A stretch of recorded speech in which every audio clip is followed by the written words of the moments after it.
কোটা আন্দোলনে কতজন মারা গেছেন তার তালিকা করছে স্বরাষ্ট্র মন্ত্রণালয়। সংবাদ সম্মেলনে এ তথ্য জানিয়েছেন পররাষ্ট্রমন্ত্রী।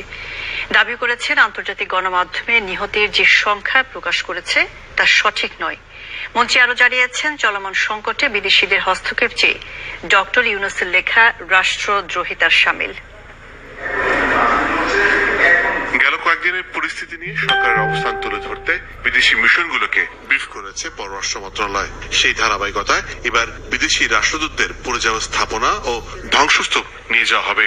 মঙ্গলবার দুপুরে সংবাদ সম্মেলনে এই কথা জানিয়েছেন পররাষ্ট্রমন্ত্রী।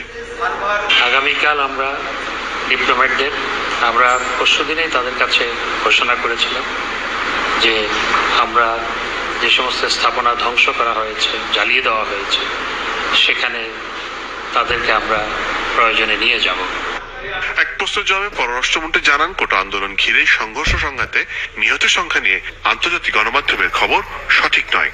মৃতের সংখ্যা নিয়ে যেহেতু বিষয়টি স্বরাষ্ট্র মন্ত্রণালয় দেখছে, সুতরাং স্বরাষ্ট্র মন্ত্রণালয় এটি নিয়ে কাজ করছে। মৃতের সংখ্যা নিয়েও নানা গুজব ছড়ানো হচ্ছে এবং এটি স্বরাষ্ট্র মন্ত্রণালয় কাজ করছে এবং তারা ফিগার আউট করে কজন আমাদের দলের কর্মী মারা গেছে, সাধারণ মানুষ মারা গেছে, পুলিশ অনেকে মারা গেছে হয়ে আল জাজিরার জন্য যে সংবাদগুলো এখান থেকে লোকাল অফিস দিচ্ছে, this are many are false, fabricated এবং ডিস্টর্টেড।